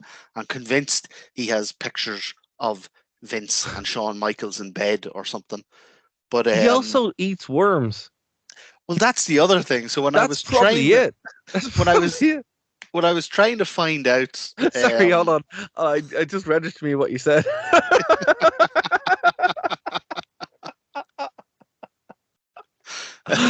Oh, probably. I don't know. Yeah, it's the only thing that would make more sense. It's the only thing that makes sense. Sorry, but just completely just. So whenever I was trying to find this out, like I was frantically Googling everything I could, like what does the Boogeyman have on Vince McMahon? One of the things I came across was that the worm eating thing was like right from the start something he was like enthusiastic about. And the reason they went with worms was he was willing, he said, to eat anything. So Oh God. his thing was that he was going to bring like he'd have a big jar of cockroaches and he'd like eat the cockroaches and stuff. And the reason WWE ended up going with worms was because they were worried that if they had critters that could like move around quickly or get into the audience, that's an insurance issue. So he would have been eating cockroaches if it wasn't for the fact that it's an insurance thing. Oh, that would have been so much worse. I'm sorry. Yeah. And at no stage, by the way, did they ever gimmick. Everything in wrestling is gimmicked except these goddamn worms. Every time it was real worms. Oh man. You can see it though. I mean, when you're watching them wrestle, right? The match isn't great. The match is terrible. But when you're watching them move around and bump, there's just blotches from the worms. I also noticed that he gets in the ring and there's like not like a lock up, but he's doing that creepy moving around thing. Yeah. And then there's a couple of tosses, a couple of throws, a couple of whatever. Yeah. And then about a minute into the match, he opens his mouth and goes rah, and all these worms come out. So I'm like, so that lad coming out to the ring before he stepped through the curtain, with a load of worms in his mouth, did his walk down to the ring and wrestled for a minute, all with worms held in his mouth. It's pretty grotesque. It is pretty grotesque, and it's like, Vince, what were you doing? Why did you do this? You know, it's gross, and it is gross, and no one's gonna sit here and say, "Ah, sure, wasn't it a good crack?" It's like, no, man, it was manky. You know. Also, so at the end of it, he does the thing where he puts the worms in his mouth, and then he like spits them out onto whoever he's beat. In this case, the Miz spits them out onto him. I would 100% rather take Jake the Snake's Damien, do the way he used to throw Damien on them after he'd beaten them. I would 100% take that over Spits him into his mouth. Worm. Yeah. Oh my God. Into his mouth. It's like, okay, the worms itself, that's awful. Into your mouth, I'm like, I get up and kill him. Like, oh yeah. No way. So no Martin, way. You're on the card tonight. You can either wrestle Boogeyman or Viscera. Viscera. Like, yeah, I was gonna say, I was like, give me Viscera any day. I'll take the broken spine. Yeah. It's just so gross. It's just so gross. But I mean, here's the thing.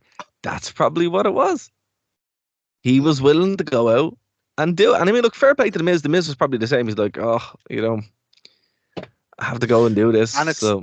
This kind of stuff is right up Vince's alley. Like, it is. Remember, it is. Remember, puke.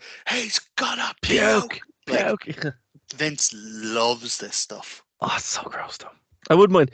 You know, my WWE can be kind of carny, and Vince wants to get away from this. This is the most carny thing in the world. Most carny. Come and see the freak. Come and see the freak. And that's all this was. We make movies. We tell stories, pal. Also, here's the boogeyman. Here's the lad that literally eats worms. Literally. That's what he does. Okay. The gimmick is cool, though. Other than the worm thing, the clock and just the weirdness of it. It's like, you know what it is? I figured it out. Sorry. Bray Wyatt needs to eat worms. Not just project them onto the canvas. No, he needs to eat them, and then Noah Vince will be like, oh, that's it. It's brilliant. So, yeah. When was the last time the Boogeyman was in WWE? He won. Well, he helped Pat Patterson win the 24/7 in 2019. So fairly recently then. And 2001, he allowed R-Truth to win the 24/7 role, the 24/7 championship. So yeah, there we go. Yeah, just sitting at home picking up that Legends contract paycheck. Do you still think he's eating worms? Look, I think he gets a hankering sometimes. The fact that he was so eager to do it, like, yeah, I would suggest, like, it'd be a bit like if there was a wrestler who was like, yeah, and what's your finisher? Oh, it's mad. So what I do is I whip my opponent's shoes off and then I suck their toes. He's like, what? No, man, that's your thing. You're far too eager to like, I bet you he runs like a really financially underperforming fish bait and tackle shop. It's like, how are you making no money? Like this, like, where does your stock go? I'm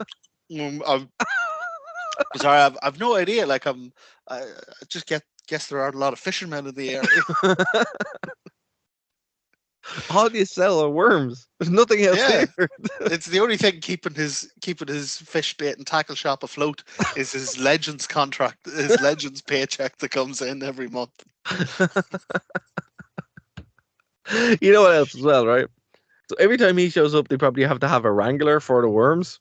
Yes, someone has to go and get them.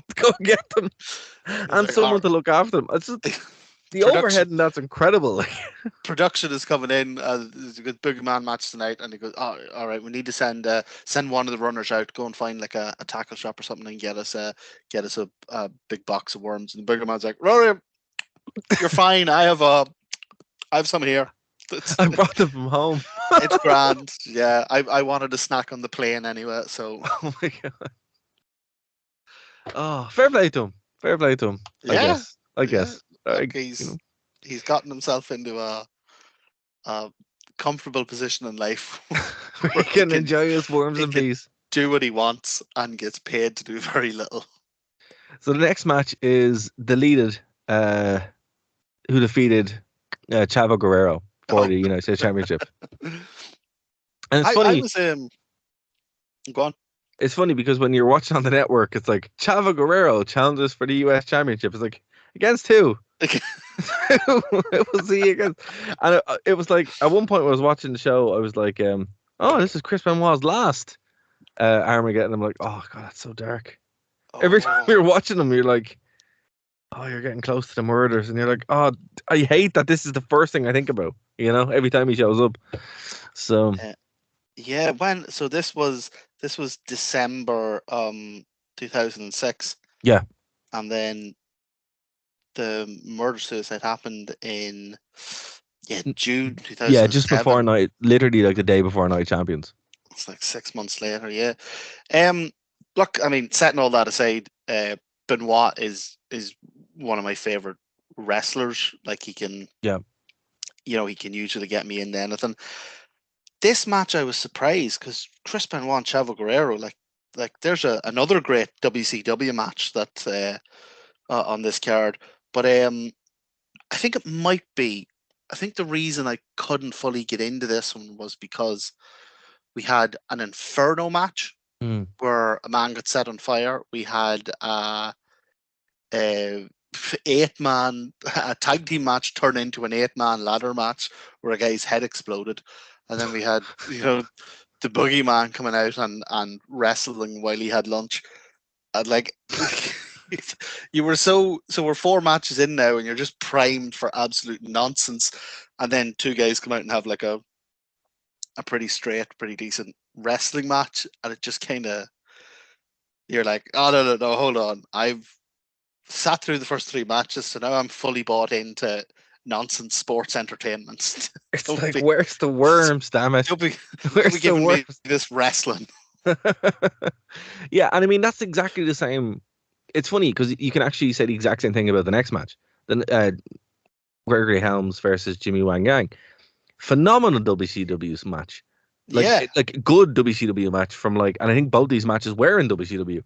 But at the same time, when we were doing our WCW pay-per-view arc, these would have been the matches where we were like, oh thank God, yeah. And now on to the only good match of the night. Yeah, and like literally, that's what I felt watching the 2 of them, because I was just like, wow, this is 20 plus minutes of like solid wrestling, where and they're for belts too, that were held by guys who deserve to hold them. But you're like, oh, no one's on fire, no one's No faces are exploding. No worms. What is this? You know, Where's the nonsense? exactly. Yeah. So it's like what? Look, if I was booking this show, I would have moved these up, moved the ladder match down, and that Yeah. probably would have leveled it out a little bit. It's just kind of like such a weird ebb and flow where like it starts off super hot, doesn't die in the middle, but because they went so high so fast, it kind of peters out and then goes back up They again actually and dies a death completely. they actually could have gone full WCW and had the cruiserweight match be the opener. Yeah, You know, that would have made sense. People would have been pretty hot for that. But yeah, so again, I don't think it's a fair reflection on these matches. I think it's just their positioning the card after so much nonsense. You know, to come out with two very good We were wrestling too matches. sports entertained. That was the problem. Yeah. Oh, it's unfortunate because I mean both of these matches were quite good. Benoit defeated Chavo and Gregory Helms defeated Jimmy Wang Yang. And I have to say, that match in and of itself also fantastic. Some incredibly good spots in it. It just gets overshadowed, and I mean it gets overshadowed in such a unique way, Martin, with the next match. So. Not even a match. Sorry, it's not a match. It's not a match. It's a 4-way Santa's Little Helper bikini contest. Oh dear. Now we get to, Big bang of fantasy battle royale. Big bang of fulfill your fantasy battle royale off this. So while you have Raw moving away from it at this time, setting up a legitimate contest with Jerry the King controlling himself and, you know, only piping up for one moment, SmackDown went the other way. And they're like, you know what? Get them in bikinis. And they're not even wearing bikinis because it's not bikinis. And so you have women who I don't really know except for Jillian Hall and Ashley. The other two I didn't know. Crystal Marshall, Layla L, Jillian Hall, and Aisling Macero. And the winners are everybody because Santa picked everybody. And Santa was Big Dick Johnson, who was a big, fat, oily man, naked man who would dance. Had he a previous role on the show, or he would show periodically, and it's funny because he would show up on DX segments. So yeah, he would show up in DX segments. Right. So people had at least some reference who he was. Yeah, and then TNA, when they wanted to pretend to be WWE, had their own person who did the same thing. Right. So yeah, what happens here is it's a lingerie contest, and because it's December, Santa comes out and judges the lingerie contest. Like Dara says, he decides that everybody wins, and then just in I suppose what could be described as a kind of an act of or an attempt at equality, Santa too decides that he's going to strip off, reveals that he is in fact Big Dick Johnson, who is this heavy-set man in a very small thong, and proceeds to kind of like grind and twerk up against the divas. Well, he's 42 now, so he only would have been like 22 at this point. Wow. Apparently, he also went on he was the mind or the main booker behind Lucha Underground. Yeah. Bizarre. But yeah, this is very odd. Now, look, it's JBL and Michael Cole, so it doesn't. It does in terms of the commentary. It doesn't even touch the. It doesn't rate like even a 1 or a 2 on the Mark Madden. No, it's not. It's not even on the Mark Madden growler scale. It's funny because we've like gone through the whole waterfront of it, right? And it's like we've seen King go from his reprehensible phase to just being so reserved. And like Cole and JBL just aren't like that. They're just like, yeah, they're stunning girls and aren't they lovely and that kind of thing. And it's like, yeah, all right, that's fair enough. And then you just go back to Mark Madden. It's like, the worst of the worst. So it is funny that we have that reference, and you watch enough of this kind of stuff and you get that reference clearly. But I would have to say and it's the only time I'm going to say this. They could have been a bit more into it. Just a bit. The announcers. Yeah, just a little bit. Just a little bit. I mean, like if you're going to sell something like this, yeah, you gotta sell it. But I mean, like, you know, the company is clearly, or at least it seems to be a case of the left hand doesn't know what the right hand's doing. Yeah. In that they seem to be simultaneously trying to move away from this.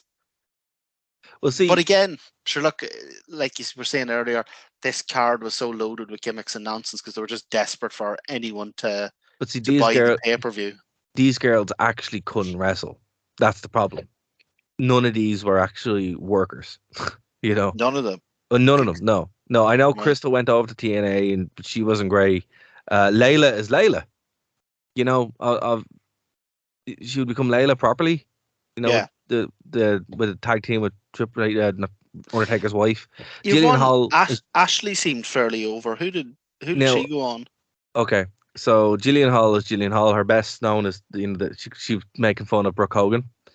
Ashley is unfortunate. So Ashley won the Diva search, right? And now she's dead.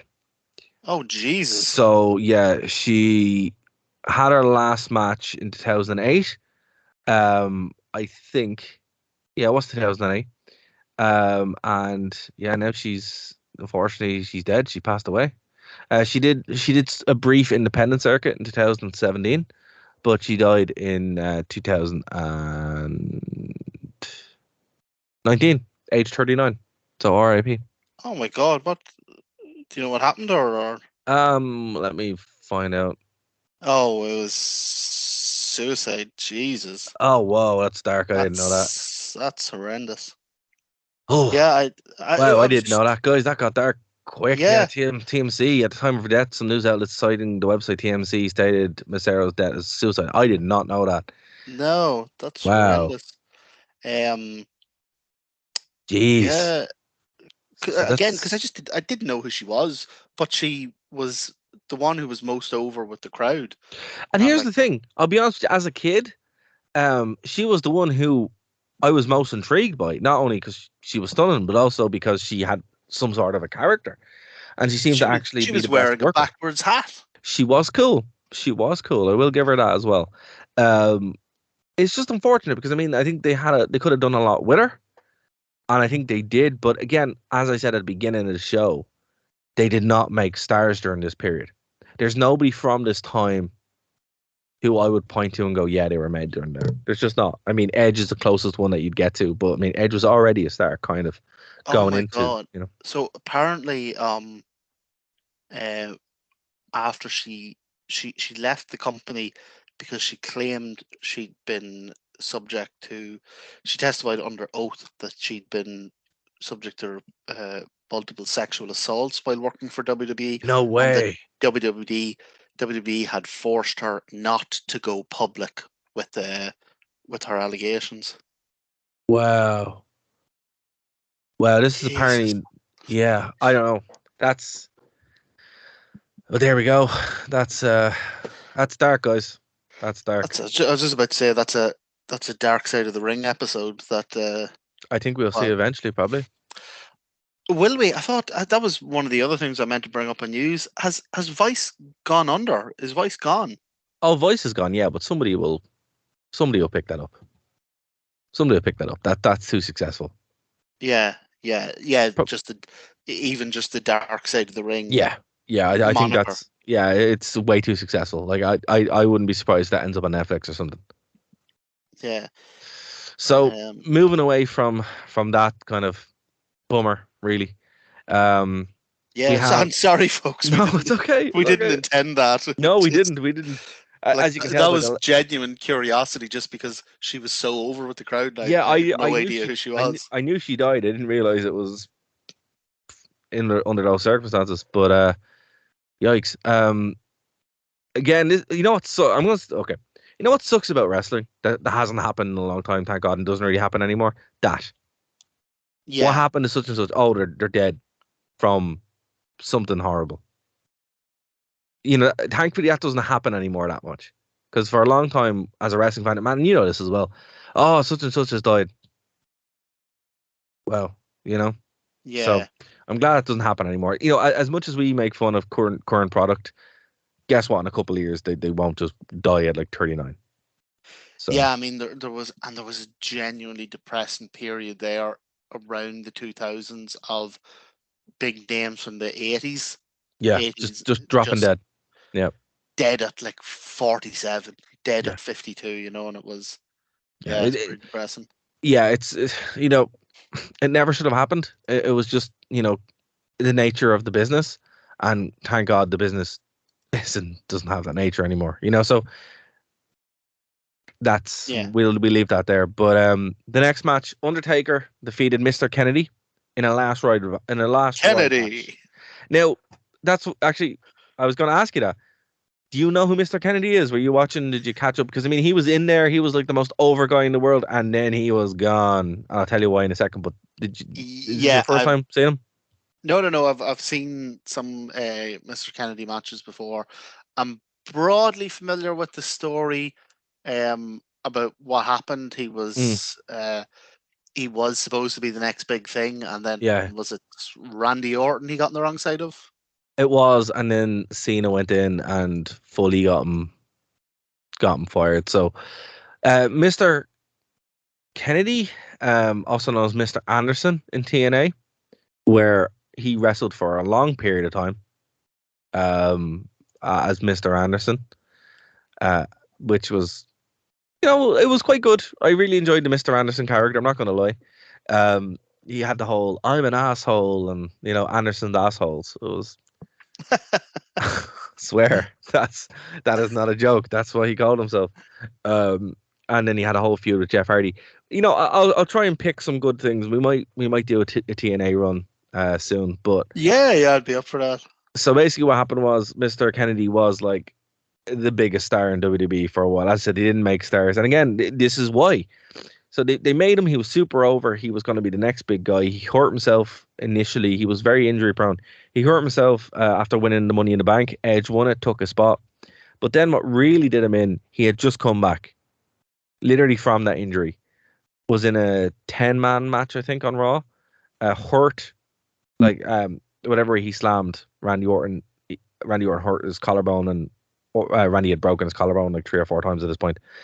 So he was very protective of it. After that, he was fired. That's it. ridiculous. That's it. Mr. Kennedy gone. And they had been building, like, as I said, they did not make stars during this period. This is the only one that they could have done. So they had like 3 years of build into him. He had like this great feud with Undertaker and a few other people, and he was gone. Never to be mentioned on WWE television again. But then he'd go over to TNA, and yeah, he'd have a good run over there, and his matches were great, but it was TNA when it was going down the tubes. So, But it's mad that like it seems to be too fairly not minor. I mean, when they were minor, nobody was like neither Orton or Cena were like properly like put out for a long time, were they, by their injuries? no, he wasn't No, even really hurt. no. So apparently the last time he was in the ring was in the NWA, the Gauntlet match. This is so they got rid of him for that, and this is the company that kept Nia Jax on for years while she was like legitimately injuring every woman she got in the ring with. Yeah, well, I mean, it's at a time where Cena had them over a barrel.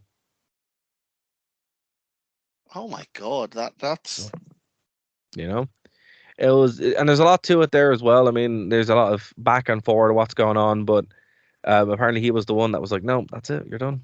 So I think he's still wrestling, but yeah, 2010 was Mr. Anderson's biggest time in Impact. So he did benefit from it as such, but yeah, man, 2007, 2009, that's when he was supposed to be the biggest thing in the world, because he actually went through an undefeated streak as well up until his feud with Taker. And apparently it was supposed to be the reason why he had Kennedy is because he was supposed to be Mr. McMahon's son. yeah. Oh, that's right. Yeah. Yeah. And then when that went under, they went with the Hornswoggle. Hornswoggle. I think they keep Hornswoggle out the back in a box written on it, in case of emergency, break glass, insert Hornswoggle into Angle. But look, for me, this was the main event of the night. We've already talked about the so-called main event was a joke, but this was it. This is what the show started with. This had the great video package. It felt like the main event. Mr. Kennedy was super over. We had the entrance of the hearse. So, okay, to explain the last ride match, I think this is the only one they've had. They might have had another one, but I think this is the only last ride match in WWE history. So it's basically a mix between a casket match and an ambulance match. It's basically an ambulance match, but instead of putting them into the ambulance, they put them into the hearse and then drive over. Yeah, I was slightly confused by this because I thought Kennedy had won it because he throws Undertaker into the hearse and he closes the door, and I was like, "Oh, that's that one." It. But so apparently, no, you have to then get into the hearse and drive a certain distance. It seemed to be that was stupid.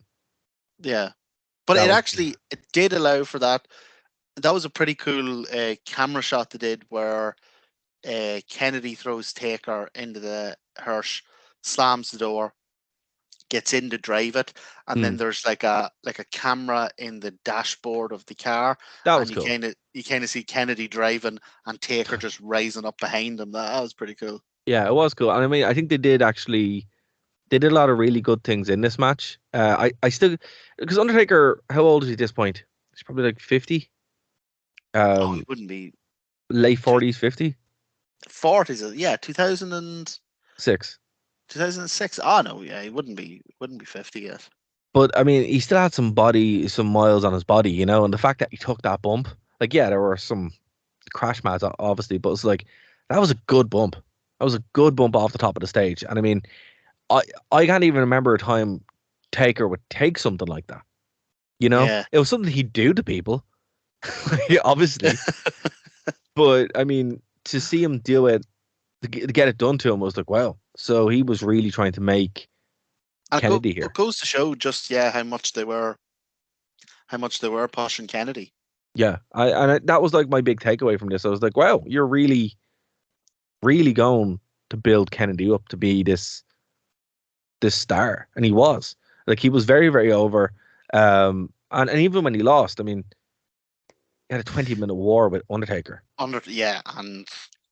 And like wasn't pinned, didn't submit. It was like, so yeah, he definitely, like, you wouldn't come out of this diminished. No way. Yeah, look, it was a decent brawl. Like you say, a couple of big bumps that really kind of lifted it up another level. And the fact that you had an up and coming name and, you know, the big name of Taker. The only thing I noticed about it is that this is smack bang in the middle of Undertaker's I'm a 14-year-old girl who's just discovered mascara era. Oh, yeah. He's laying it on. He's mad into the mascara. It's a weird look. It's a weird, like, this is Taker's most off-putting look, if that makes sense for me, because it's like he's just come back as the dead man, but he's wearing the gloves, and I don't know, man. It's just it's strange. I preferred him. I preferred him as the American Badass, and I preferred him. Like, he just looked more intimidating. I preferred him as Big Evil when he initially came back, and then even, you know, when he was in the Ministry. That, like, you know, in 1999 and that, but this would be the look he'd pretty much keep until he shaved his head and then came back with it. So I mean, this is Undertaker's final run that just so happened to last for about 10 years. So, you know, and even then he'd only come back just to just for the odd WrestleMania match. Also, I need to correct you. At this time, Hornswoggle was not known as Hornswoggle. Oh, he was known as the Little Bastard.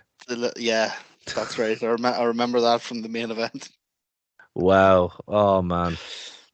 This is WWE has gone PG. Up next, Big Dick Johnson versus the Little Bastard. Oh, God. In a naughty or nice contest. Naughty. Oh well, WWE. It's so confusing. I mean, in Yeah. this one show, we've seen grievous bodily harm. We've seen lewd, lewd contests. We've seen a man being set on fire, and the rest, and all in then the PG show. and then we were for 20 minutes we were briefly confused by two wrestling matches. Yeah, what's this wrestling? I'm not watching wrestling. And then, as we said, yeah, the main event was Yeah, the main event. It's isn't it crazy that like they were the stars and it just sucks all the air out of the place.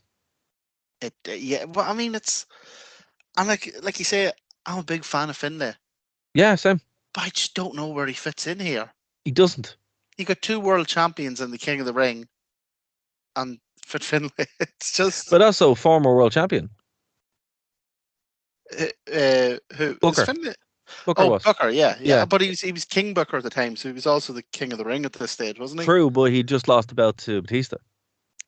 Yeah, so it just, like I say, I was watching it going, look, I haven't seen this before. I wasn't watching it at this time, so I don't know the story around it. But it just seemed very. What they should have done is Booker and Edge. Get Edge from Raw against Cena, Batista, and Booker. That would have made sense. Having Fit Finlay there, it's like he's never even smelled the world title. What is he doing next to two of them? Yeah, You know? it was just bizarre. And like I said, at the time, the brand split was taken a wee bit more seriously back then. But Yeah, you have Cena there, so like. yeah, it's crazy. It really is. But yeah, man. I mean, that's gonna do it for the show. Like, it's overall. Look, I know it's probably one of the best shows that you can see from this time period. That being said, I think your rating is going to be a little bit lower than mine.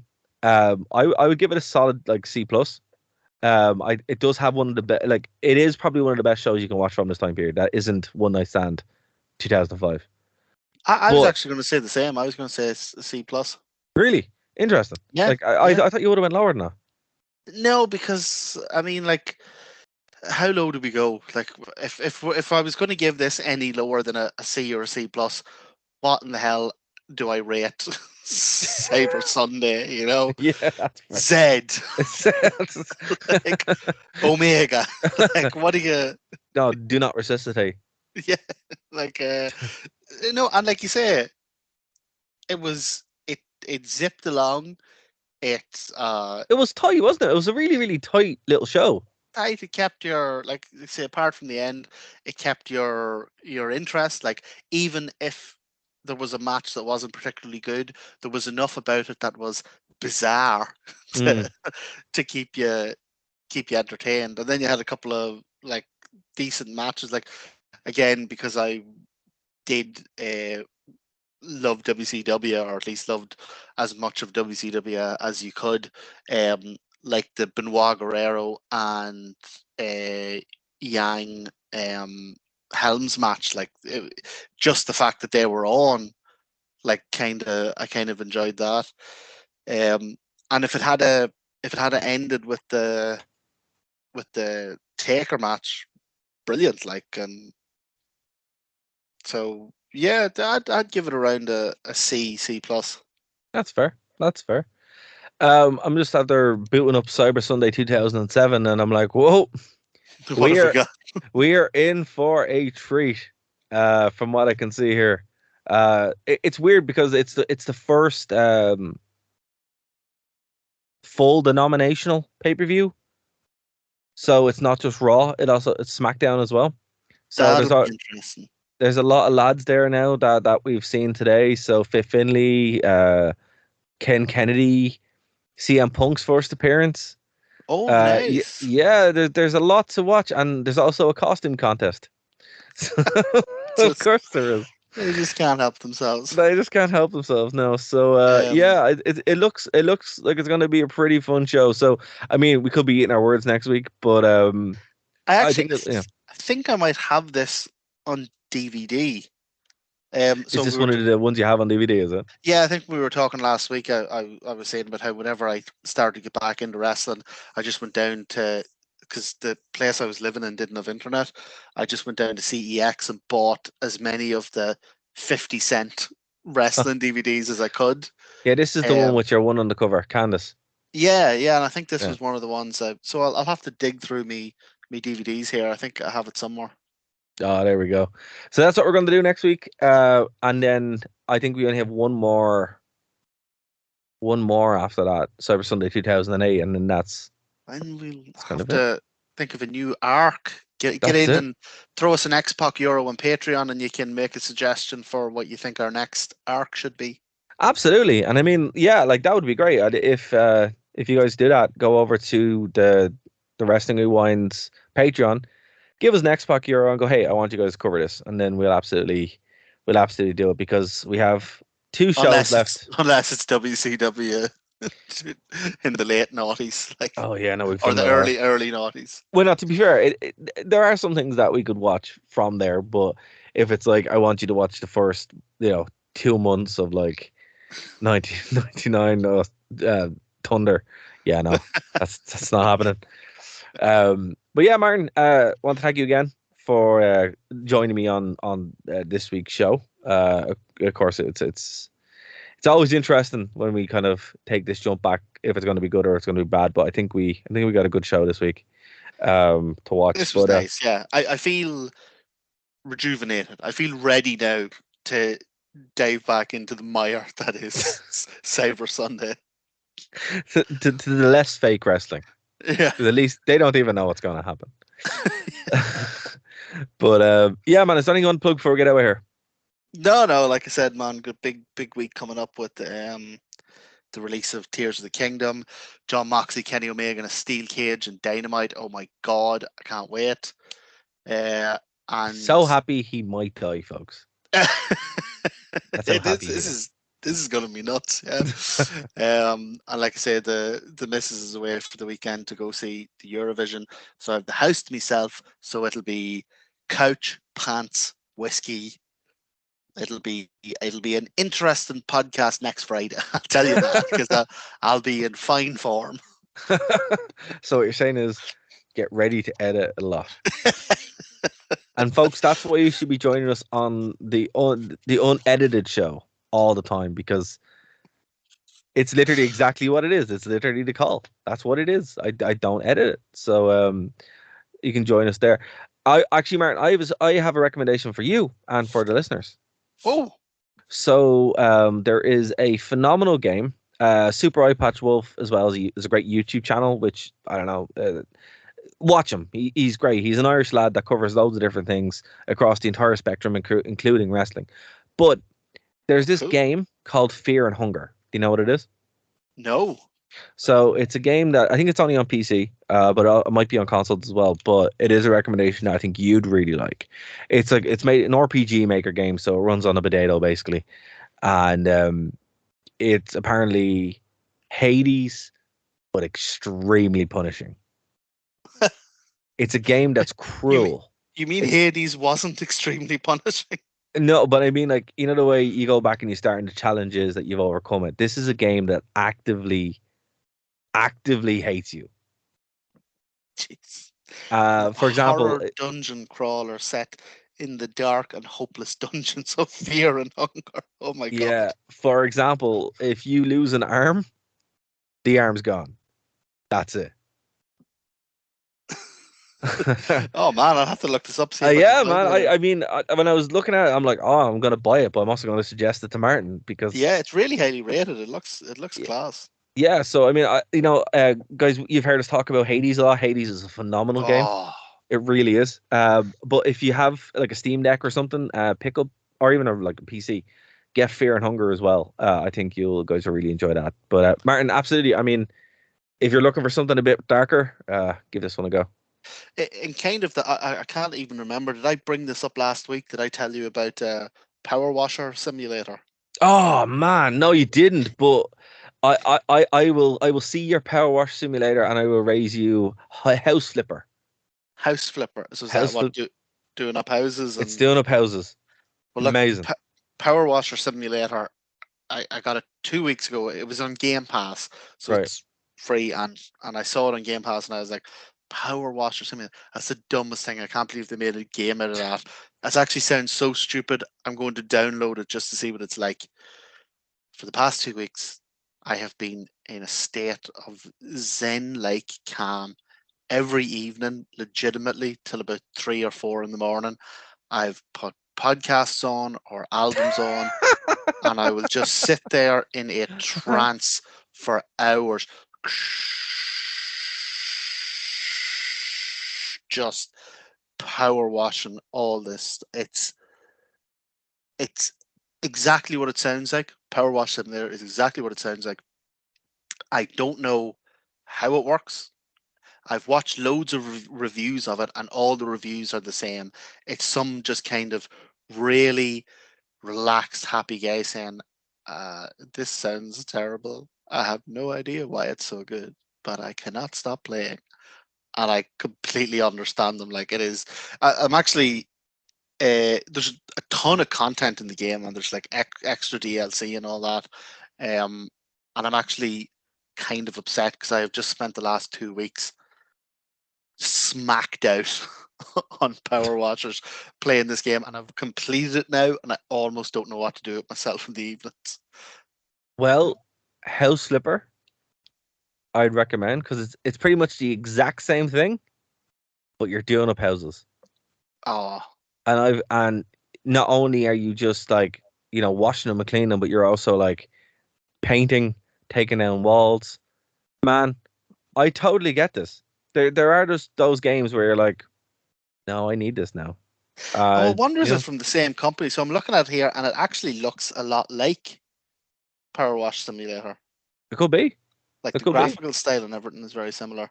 So yeah, there you go, guys. You got 4 or 5 suggestions there. But yeah, they're totally different. Yeah, I've got several suggestions there. Go out and give them all a go, because come Friday, everything is going in the bin. We're all about Tears of the Kingdom. That's all it's going to be. Everything in the bin. Everything in the bin. The house is in the bin. It's just going to be me and the Switch in a field. Well, there you go, guys. If you want to check that out, go over, give us an X-Pac Euro. You can give us more money if you want, actually. That'd be great.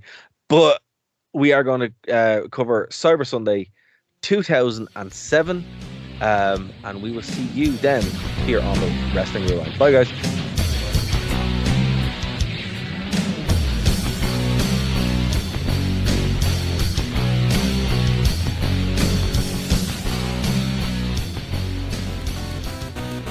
Thank you for listening to a Nerd to Know Media production.